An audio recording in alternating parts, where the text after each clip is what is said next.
यह है आचार्य की चाणक्य नीति का 11वां अध्याय। इसमें हम लोग जानेंगे आचार्य के द्वारा कही गई काफ़ी सारी बातों को। तो चलिए बिना देरी किए हुए शुरू करते हैं। आचार्य चाणक्य ने इसमें पहली बात ये कही है कि दान करने की हिम्मत, अच्छा स्वभाव, धैर्य, सही गलत का ज्ञान होना, ये जो 4 गुण हैं मनुष्य के अंदर, ये सहज स्वभाव से ही होते हैं। अभ्यास से इन्हें प्राप्त नहीं किया जा सकता। आज की भाषा में बोलें तो ये गुण जो हैं डीएनए में होते हैं। हालांकि कुछ गुण को हम लोग विकसित कर सकते हैं, बस इन्हें थोड़ा बहुत तराश सकते हैं। वातावरण और चाह और अभ्यास के द्वारा इन्हें गुणों को प्राप्त कर सकते हैं, लेकिन अभ्यास के निरंतर ना होने की वजह से ये गुण दोबारा से छूट सकते हैं। हाँ, ऐसा भी देखने में कई बार आया है कि कभी कभी सही गुण जो है सही वातावरण के ना मिलने की वजह से वो भी धीरे धीरे समाप्त हो जाते हैं।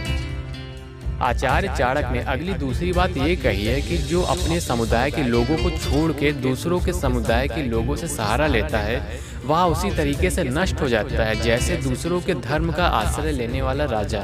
राजा का कर्तव्य है कि वह अपनी प्रजा की रक्षा करे, यही उसका धर्म है। यदि वह अपने धर्म को छोड़ देता है तो वह नष्ट हो जाता है। इसीलिए व्यक्ति को अपने ही धर्म में अटल रहना चाहिए। श्री कृष्ण ने भी सर्वधर्मे निधन श्रेय कह के इसी बात की ओर संकेत किया है। आचार्य चाणक्य ने अपनी तीसरी बात में ये कहा है कि हाथी लंबे चौड़े शरीर वाला होता है, परंतु वह 1-2 इंच के अंकुश से वश में रहता है। दीपक जलने से अंधकार को खत्म कर देता है, तो क्या दीपक का आकार अंधकार से बड़ा है? हथौड़े की चोट से बड़े बड़े पहाड़ टूट जाते हैं, तो क्या पहाड़ का आकार हथौड़ी से छोटा है? आचार्य कहते हैं कि प्रत्येक वस्तु अपने तेज के कारण ही बलवान होती है। लंबे चौड़े शरीर से कोई भी मायने नहीं रखता।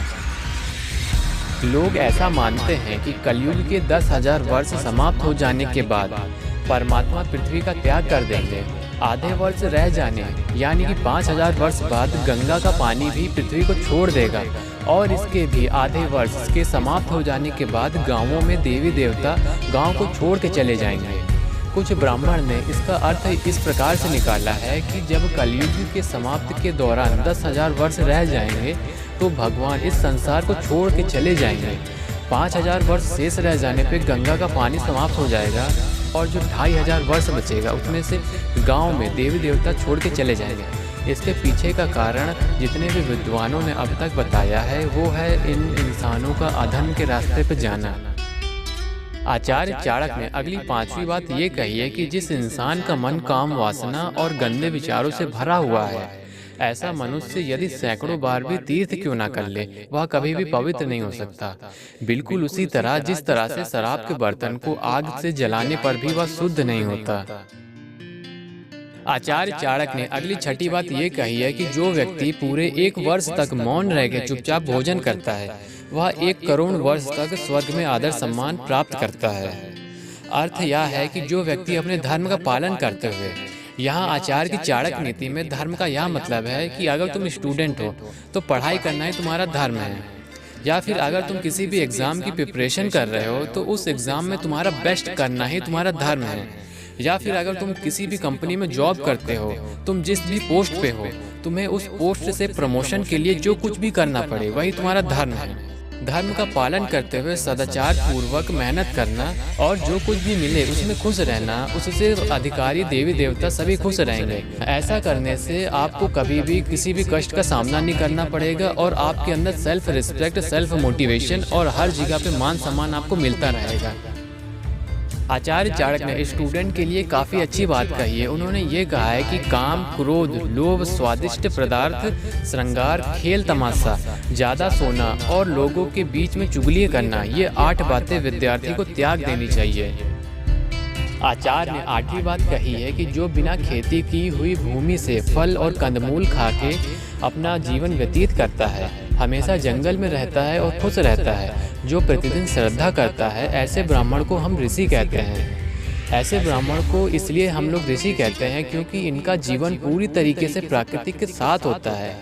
वह वन में बिना किसी प्रयत्न के उत्पन्न होने वाले फल कंदमूल खा के अपना गुजारा करते हैं, प्रतिदिन जीवन यापन के लिए श्रद्धा करते हैं, अन्न से पैदा होने वाले हर प्रकार के दोषों से वह बच जाते हैं। महर्षि कणाद के बारे में प्रचलित है कि वह फसल के कट जाने के कुछ दिन बाद पृथ्वी पे गिरे हुए अन्न को एकत्रित करके अपनी भूख को शांत करते हैं। फसल के कट जाने के कुछ दिन बाद, इसलिए क्योंकि उससे पहले पक्षियों का उन पे अधिकार होता है। जिसे वन में रहना अच्छा लगता है, वहाँ पे वो श्रद्धा करता है, वेदों का अनुष्ठान करता है, ज्ञान लेता है। ऐसे ही ब्राह्मण को हम लोग ऋषि कहते हैं। आचार्य चाणक्य ने यहाँ पे प्रत्येक वर्ग के लोगों का कर्तव्य बताने की कोशिश की है। अगर हर कोई व्यक्ति अपने अपने कर्तव्य का सही तरीके से पालन करेगा, उसे पूरा करने में लगा रहेगा, तो देश में शांति और सुख बना रहेगा। जब कुछ लोग अपने कर्तव्य को भूल के गलत आचरण पर चले जाते हैं, तो उससे खराब वातावरण के साथ साथ समाज से होते हुए देश में अशांति और दुख फैलता है। आचार्य ने अगली 9वीं बात ये कही है कि एक वक्त का जो भोजन करने से संतुष्ट रहता है, जो हर रोज अपने कर्तव्य को पूरा करने में लगा रहता है। स्त्री का संग ऋतुकाल में केवल संतान की प्राप्ति के लिए, ना कि उनके साथ संभोग के लिए होता है। ऐसे ब्राह्मण को हम लोग द्वेष कहते हैं। आचार्य चाणक्य ने अगली 10वीं बात ये कही है कि हमेशा सांसारिक कार्यों में लगे रहना, पशुओं की देखभाल, उनका पालन पोषण करना, व्यापार के साथ साथ खेती आदि करने वाले ब्राह्मण को हम लोग वैश्य कहते हैं। आचार्य चाणक्य ने अगली 11वीं बात में ये कहा है कि जो ब्राह्मण वृक्षों की खाल, तेल, नील, कपड़े आदि रंगने के रंग, शहद, घी, शराब, मांस आदि चीजों का व्यापार करते हैं, उन्हें हम शूद्र कहते हैं। आचार्य चाणक्य ने अगली 12वीं बात ये कही है कि जो दूसरों के काम को बिगाड़ते हैं, अपने ही स्वार्थ को सिद्ध करने में लगे रहते हैं, दूसरों को धोखा देते हैं, सबसे द्वेष रखते हैं, ऊपर से दिखने में काफी शांत लगते हैं, लेकिन अंदर से वो पौनी छुरी की तरह होते हैं, ऐसे ब्राह्मण को हम लोग बिलाव कहते हैं। आचार्य चाणक्य ने अगली 13वीं बात ये कही है कि जो ब्राह्मण पानी वाली जगह पे कुएं, तालाब, बाग बगीचों और मंदिर की तोड़ फोड़ करने में जरा सा भी भय का अनुभव नहीं करते, उन्हें हम लोग मलिच्छ कहते हैं। जो देवी देवताओं के गहने गुरु के पास से पैसे चुराते हैं, दूसरों की स्त्रियों के साथ गलत व्यवहार करते हैं, जो जानवरों के साथ रह के अपनी जिंदगी गुजार लेते हैं, ऐसे ब्राह्मण को चंडाल कहा गया है। आचार्य चाणक्य ने जन्म से ही किसी को भी ऊंचे या नीचे जाति का या फिर ब्राह्मण नहीं बताया। वे कर्म के अनुसार ही वर्ग में विभाजन पे विश्वास रखते हैं। ऐसी स्थिति में अगर कोई अपने धर्म को बदल ले, यानी कर्म को बदल ले, तो वह अपनी जाति को भी बदल सकता है, लेकिन समाज के स्तर पे और समाज के साथ ऐसा कर पाना काफ़ी कठिन है। इसके पीछे का कारण व्यक्ति का पहले का चरित्र है, क्योंकि पहले के चरित्र और जाति से इंसान का संबंध तोड़ पाना काफ़ी मुश्किल होता है और आने वाली कठिनाई को निभा पाना और भी ज़्यादा मुश्किल। आचार्य चाणक्य ने यह आखिरी बात कही है कि शहद को इकट्ठा रखने में मधुमक्खी को भी पश्चाताप करना पड़ता है, क्योंकि शहद का दान न करने से शहद नष्ट हो जाता है। इसी तरह कुछ लोग पैसों का दान नहीं करते और जब पैसा नष्ट होने लगता है तब वह पश्चाताप करते हैं, जबकि कुछ लोग अपने पैसों का दान डोनेशन के रूप में उचित प्रयोग करते रहते हैं, जैसे राजा बलि, कर्ण, विक्रमादित्य और हमारे प्यारे रतन टाटा। यहाँ पे आचार्य की चाणक्य नीति का 11वां अध्याय खत्म होता है। अब आपसे मिलेंगे इसके 12वें अध्याय में। अगर इससे पहले आपने इसके अध्याय नहीं देखे तो आप मेरी चैनल की प्लेलिस्ट में जा कर के आप ये सारे अध्याय देख सकते हैं। तब तक के लिए आप अपना ध्यान रखिएगा। जय हिंद, वंदे मातरम।